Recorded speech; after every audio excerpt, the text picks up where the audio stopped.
ಇಂದಿನ ಕತೆ ಸೋಮಾರಿ ಸೇವಕರು.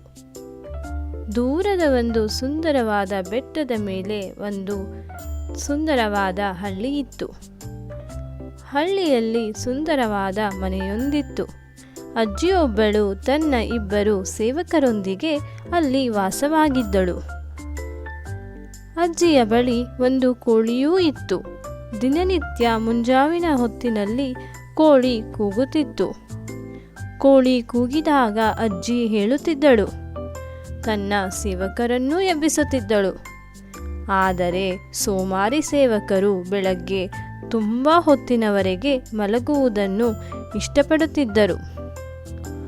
ಅಜ್ಜಿ ಬಂದು ಸೇವಕರನ್ನು ಎಬ್ಬಿಸುವಾಗ ಅವರಿಗೆ ತುಂಬ ಕೋಪ ಬರುತ್ತಿತ್ತು. ಈ ಕೋಳಿ ತಾನು ಬೇಗ ಏಳುತ್ತದೆ, ಅಜ್ಜಿಯನ್ನೂ ಎಬ್ಬಿಸುತ್ತದೆ.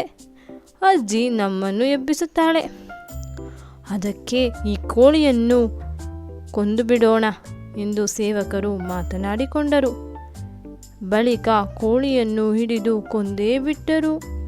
ಆ ರಾತ್ರಿ ಅವರು ಸಂತಸದಿಂದ ಮಲಗಲು ಹೋದರು. ಆಹಾ, ಕೋಳಿಯು ಸತ್ತು ಹೋಯಿತು. ಇನ್ನು ನಮ್ಮನ್ನು ಬೆಳಗ್ಗೆನೆ ಎಬ್ಬಿಸುವವರು ಯಾರೂ ಇಲ್ಲ. ಒಬ್ಬ ಸೇವಕನು ಹೇಳುತ್ತಾ ಜೋರಾಗಿ ನಕ್ಕನು. ಆದರೆ ಅವರ ಎಣಿಕೆ ತಪ್ಪಾಯಿತು. ಈಗ ಕೋಳಿ ಇಲ್ಲದ್ದರಿಂದ ನಸುಕಿನಲ್ಲಿ ಅಜ್ಜಿಯನ್ನು ಎಬ್ಬಿಸುವವರು ಯಾರೂ ಇರಲಿಲ್ಲ. ಅವಳು ನಡುರಾತ್ರಿಯಲ್ಲಿಯೇ ಎದ್ದು ಬಿಡುತ್ತಿದ್ದಳು, ಸೇವಕರನ್ನೂ ಎಬ್ಬಿಸುತ್ತಿದ್ದಳು.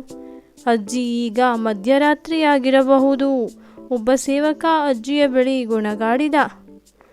ನಸುಕಿನಲ್ಲಿ ಕೊಕ್ಕೊಕ್ಕೋ ಎಂದು ಕೂಗಲು ಕೋಳಿ ಇಲ್ಲ, ಮತ್ತೆ ಹೇಗೆ ನನಗೆ ಸಮಯ ಗೊತ್ತಾಗಬೇಕು? ಅಜ್ಜಿ ಉತ್ತರಿಸಿದಳು. ಈಗ ಎದ್ದೇಳಿ, ಎಲ್ಲ ಕೆಲಸ ಮಾಡಲು ಆರಂಭಿಸಿ ಎಂದು ಅಜ್ಜಿ ಸೇವಕರಿಗೆ ಹೇಳಿದಳು. ಈಗ ಸೇವಕರ ಪಾಡು ಹೇಳತೀರದಂತಾಯಿತು. ಅವರ ಕಷ್ಟಗಳು ಹೆಚ್ಚಿದವು. ಅಜ್ಜಿಯು ದಿನನಿತ್ಯ ನಡುರಾತ್ರಿಯಲ್ಲಿ ಅವರನ್ನು ಎಬ್ಬಿಸುತ್ತಿದ್ದಳು, ಕೆಲಸ ಮಾಡಲು ಹೇಳುತ್ತಿದ್ದಳು. ಇದ್ದ ಒಂದೇ ಒಂದು ಕೋಳಿಯನ್ನು ಕೊಂದೆವಲ್ಲ, ನಾವು ಏಕಾದರೂ ಅದನ್ನು ಕೊಂದೆವು ಎಂದು ದುಃಖಿಸಿದರು. ಕೊನೆಯ ಪಕ್ಷ ನಮಗೆ ರಾತ್ರಿ ಇಡೀ ಒಳ್ಳೆಯ ನಿದ್ದೆಯಾದರೂ ಸಿಗುತ್ತಿತ್ತು. ಈಗ ಅದೂ ಇಲ್ಲವಾಯಿತು. ನಮಗೀಗ ಸಿಗುವುದು 1-2 ಗಂಟೆಯ ನಿದ್ದೆ ಅಷ್ಟೇ ಎಂದು ಸೇವಕರು ಮಾತನಾಡಿಕೊಂಡರು. ಅವರ ಉಪಾಯವು ಫಲಿಸದೆ ಹೋಯಿತು. ಈ ಕಥೆಯ ನೀತಿ: ತಪ್ಪು ನಿರ್ಧಾರದಿಂದ ಸಮಸ್ಯೆ ಇನ್ನಷ್ಟು ಹೆಚ್ಚಾಗುತ್ತದೆ.